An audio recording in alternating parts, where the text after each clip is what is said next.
সে হি বলতে হবে। এরপরে যদি আপনারা এমন কোনো পরিস্থিতিতে পড়েন যেখানে আপনারা মানে উচ্ছ্বাসিত হয়ে কোনো কিছুর সঙ্গে একমত পোষণ করছেন অথবা এগ্রি করছেন, তখন আপনারা এই এক্সপ্রেশনটি ব্যবহার করতে পারেন mais certainement, mais certainement, mais certainement।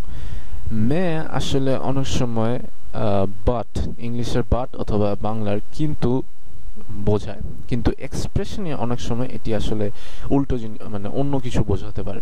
mais certainement এই পুরো এটি একটি এক্সপ্রেশন এবং এই পুরোটির অর্থ হলো অবশ্যই অথবা ইংলিশে certainly। আপনারা যদি প্রতিটি শব্দ ধরে অনুবাদ করতে চান তাহলে আসলে এখানে একটি ভুল হয়ে যাবে। ভুলটি এই কারণে হবে কারণ যেটি আপনাদেরকে বললাম, মে মানে হচ্ছে ইংলিশের বাট অথবা বাংলার কিন্তু, কিন্তু certainement আসলে কোনো মানে বাট সার্টেনলি এটি আসলে সাধারণত এরকম কোনো এক্সপ্রেশন হয় না। আপনি যদি কোনো কিছুর সঙ্গে এগ্রি করে থাকেন অথবা কোনো কিছুর সঙ্গে একমত পোষণ করে থাকেন তখন আপনি বলবেন অবশ্যই অবশ্যই আমি একমত। তো সেই ক্ষেত্রে আপনারা ইংলিশে বলবেন certainly, certainly I agree with you, এরকম কোনো কিছু বলতে পারেন। সেই ক্ষেত্রে আপনারা ফরাসিতে বলবেন mais certainement মানে I agree with you। আর এটির বাংলার বিকল্পটি হচ্ছে mais certainement। এখানে আপনারা নিশ্চয়ই খেয়াল করছেন আমি একটি চন্দ্রবিন্দু ব্যবহার করছি, তার মানে এখানে এন কে বোঝানো হচ্ছে। শেষে তেটি সাইলেন্ট আছে এবং এনটি নাকের দ্বারা উচ্চারিত হয়ে যাচ্ছে। এরপরটি হলো এর পরের এক্সপ্রেশনটি হলো আপনাকে হয়তো কোনো কাজ করতে দেওয়া হলো এবং আপনি কোনো একটি পরিস্থিতির খবর শুনলেন এবং আপনি এটা নিশ্চয়ই বিশ্বাস করতে পারছেন না, তখন আপনি এক্সপ্রেশনটি ব্যবহার করতে পারেন। এটির উচ্চারণ হলো c'est impossible, c'est impossible, c'est impossible, c'est impossible। আপনি নিশ্চয়ই খেয়াল করলেন আমি সেট এটির শেষে তেটি উচ্চারণ করলাম কারণ ই, ফরাসির ই একটি ভাওয়েল, আর পসিবল আর এই শেষের কয়েকটি কনসোনেন্ট একসাথে উচ্চারণ হবে সেট পসিবল, কারণ শেষের কনসোনেন্টটি একটি ভাওয়েল এবং শেষের কনসোনেন্টটি আসলে উচ্চারিত হচ্ছে না, তাই এস ই বে এল এই কয়েকটি কনসোনেন্ট একসাথে উচ্চারিত হবে। আপনাদের সুবিধার জন্য আমি আরেকবার বলছি c'est impossible। এটির অর্থ হলো এটা অসম্ভব, মানে এটি হতে পারে না, এটি অসম্ভব, এরকম কোনো এক্সপ্রেশন আপনারা ফরাসিতে এটি ব্যবহার করতে পারেন এরকম কোনো সিচুয়েশনের ক্ষেত্রে আর কি। এটির বাংলা উচ্চারণ হলো c'est impossible।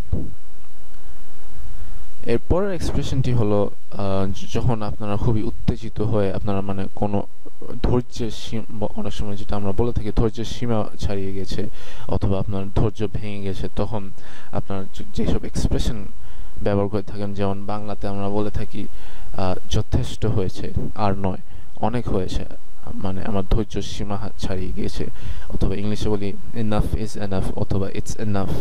তখন আমরা ফরাসিতে যে এক্সপ্রেশনটি ব্যবহার করে থাকি সেটি হচ্ছে c'est assez, c'est assez, খুবই simple, c'est assez, c'est assez। শেষে জেডটা উচ্চারিত হচ্ছে না এবং এখানে তেটা আয়ের সঙ্গে সংযুক্ত হয়ে যাচ্ছে। এর ফরাসি বাংলা বিকল্পটি হলো c'est assez। এরপরের এক্সপ্রেশনটি হলো আপনি খুবই ধরেন ভেঙে পড়েছেন অথবা খুবই অনেক পরিস্থিতিতে আপনি ভেঙে পড়েছেন অথবা খুব বিরক্ত হয়েছেন কোনো কিছুর প্রতি অথবা আপনার কোনো মানুষের প্রতি, তখন আপনি এই ফরাসি এক্সপ্রেশনটি ব্যবহার করে থাকবেন। এটি আসলে বাংলাতে এই এক্সপ্রেশনের বাংলার কোনো খুব কাছাকাছি বিকল্প মানে সেভাবে খুঁজে পাওয়া যায় না, কিন্তু আপনারা নিশ্চয়ই ইংলিশে এটির একটি বিকল্প অর্থ খুঁজে পাবেন, সেটি হচ্ছে I am fed up, I am just fed up. মানুষ এভাবে অনেকভাবে বলে। চলুন এই এক্সপ্রেশনটি আমরা দেখে আসি। Je n'ai marre, Je n'ai marre. Je n'ai marre. Je n'ai marre. Je n'ai marre. এখানে আপনারা নিশ্চয়ই খেয়াল করছেন একটি গুরুত্বপূর্ণ বিষয়, সেখানে হচ্ছে জো। সাধারণত জো আমরা দেখে এসেছি একভাবে লেখা হয়, কিন্তু এখানে যেহেতু দুটি স্বতন্ত্র শব্দ ব্যবহার হচ্ছে এবং দুটি স্বতন্ত্র শব্দের সংযুক্ত করে দেওয়া হচ্ছে, কারণ দুটিতেই আমরা ভাওয়েল দেখতে পাচ্ছি, তাই এটাকে একসাথে সংযুক্ত করে je n'ai marre হিসেবে ব্যবহৃত হচ্ছে। je n'ai marre এখানে আপনারা নিশ্চয়ই খেয়াল করছেন যে এখানে দুটি জিনিস একসাথে ঘটছে, একটি হচ্ছে সংযুক্ত হচ্ছে এবং উচ্চারণীয় এটির প্রভাব পড়ছে, এবং দ্বিতীয়টি হলো এখানে আরেকটি ভাওয়েল থাকার ফলে এই এনটি ভাওয়েলের সঙ্গে সংযুক্ত হয়ে উচ্চারণটি একসাথে হয়ে যাচ্ছে, কিন্তু এটি শব্দগুলি লেখার সময় আপনারা একসাথে সংযুক্ত করবেন না, শুধু প্রথমটির ক্ষেত্রে এটি হয়ে থাকবে। এটির খুবই কাছাকাছি বিকল্প অর্থ হচ্ছে I'm just fed up. I'm fed up, মানে আপনি যদি কোনো কিছুর উপর খুবই ফেড আপ হয়ে থাকেন অথবা ভেঙে পড়ে থাকেন অথবা বিরক্ত হয়ে থাকেন, সাধারণত বিরক্ত ক্ষেত্রে বলা হয় আপনি বিরক্ত হয়ে থাকেন, তখন এই এক্সপ্রেশনটি ব্যবহার হয়ে থাকে।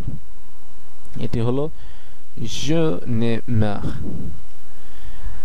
আরেকটা হলো অনেক সময় আপনারা যেটি হচ্ছে আমরা যেটি দেখে আসলাম সেটি হচ্ছে আপনারা যদি কোনো কিছুর সঙ্গে পুরোপুরিভাবে এগ্রি করেন অথবা পুরোপুরি সঙ্গে একমত পোষণ করেন, কোনো বিষয়ের সঙ্গে যদি আপনারা পুরোপুরি 100% একমত পোষণ করেন, তখন আমরা mais certainement ব্যবহার করে থাকি।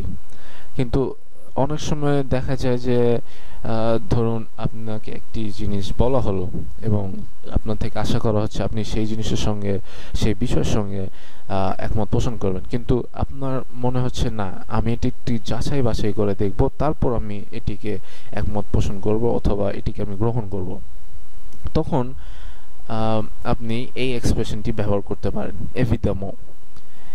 évidemment évidemment évidemment évidemment এটি যেহেতু পুরোটাই একটি এক্সপ্রেশন, এই পুরো শব্দটি হচ্ছে একটি এক্সপ্রেশন, পরিপূর্ণ একটি এক্সপ্রেশন, সেহেতু এটিকে আপনারা একসাথে উচ্চারণ করার চেষ্টা করবেন évidemment। এখানে এর উপর একটি অ্যাকসেন্ট বসার ফলে এর উচ্চারণটি এ হয়ে যাচ্ছে। এর উচ্চারণ মানে ইংলিশের অ্যালফাবেটে যেমন এ বি সি আমরা বলি, এই এর উচ্চারণটি হয়ে যাচ্ছে évidemment। এটির অর্থ হলো হতেও পারে, মানে হয়তোবা আমি এটির সঙ্গে এগ্রি করব যতক্ষণ মানে যদি আমি এটি যাচাই বাছাই করে দেখি এটা ঠিক। তো এরকম এক্সপ্রেশন আপনারা ব্যবহার করতে পারেন যখন আপনারা পুরোপুরিভাবে একটি জিনিসের সঙ্গে একটি বিষয়ের সঙ্গে একমত হতে পারছেন না। এটির বাংলা বিকল্পটি হলো évidemment। এরপরের এক্সপ্রেশনটি হলো এটি আসলে বলতে গেলে আরেকটি সিনোনিম অথবা একই রকমই অন্য ধরনের আরেকটি এক্সপ্রেশন। এটিতে একটু কিছু পার্থক্য হচ্ছে, যেটি খুবই সামান্য পার্থক্য, সেটি হচ্ছে আপনারা প্রয়োগের ক্ষেত্রে দেখতে পারবেন। mais certainement mais oui, এখানে আমরা যেটি দেখেছি mais certainement মানে এটি খুবই উচ্ছ্বাসিত হয়, মানে আপনারা ধরুন আপনাদেরকে আপনার ফ্যামিলি মেম্বার্স